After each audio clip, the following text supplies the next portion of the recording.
What's up? What's up? What's up, everybody? Welcome back to the AM, guys. Welcome back to 5 Minute Rants. Welcome back to the show predicated on the journey of life and business. I appreciate y'all tuning in. I hope you're doing well. Hope life is treating you good. I'm doing better than I deserve personally. And I'm really blessed and highly favored. Well, guys, I'm just going to go ahead and get straight into this. And I want to talk about just a very important aspect of leadership, and that's inspiration. I heard a quote, and I don't remember who said it. It's an older gentleman. He's passed away, I think from the 17th century, so a lot older. But one thing he said is, if you treat people not based on who they are today, but who they can become and will become, they will become that person. And the point of me saying this is simply this: the best outcomes in leadership come from inspiring others.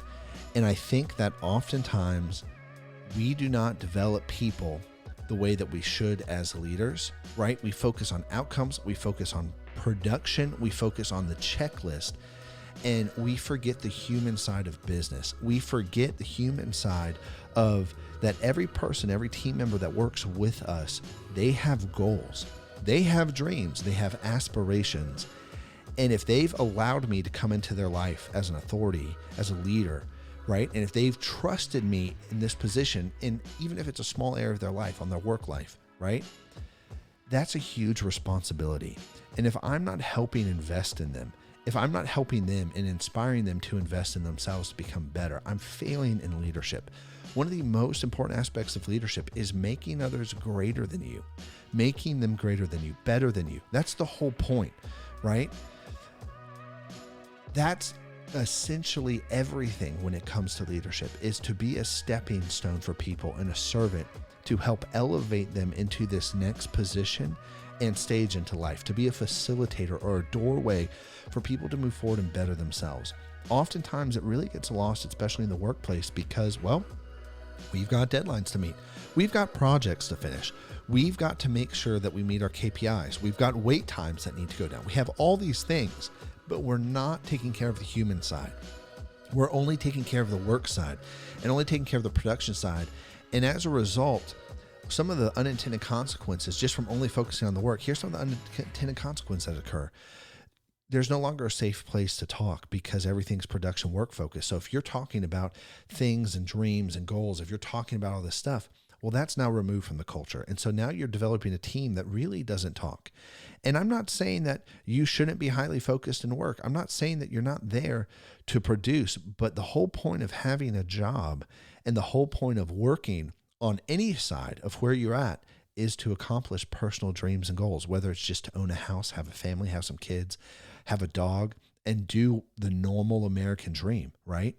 And so if that's being taken out of the workplace, now instead of what inspiration that's coming in or steps to move forward in, what's beginning to happen now is that the team is having an influx of toxicity. Let me bottle things up.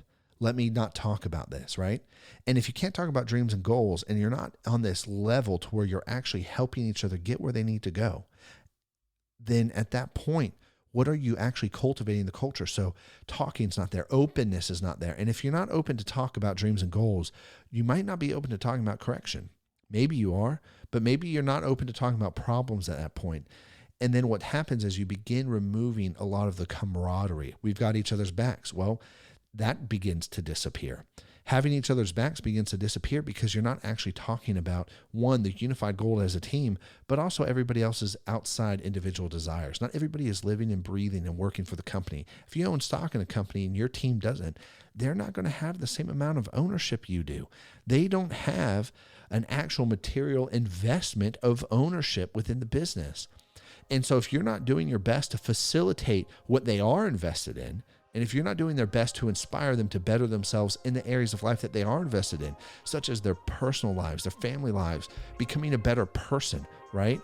You're not going to actually develop a culture of greatness and success with your team. And so part of the focus as a leader is to inspire people to move forward, to be better, for them to be a better version of the them of today, tomorrow.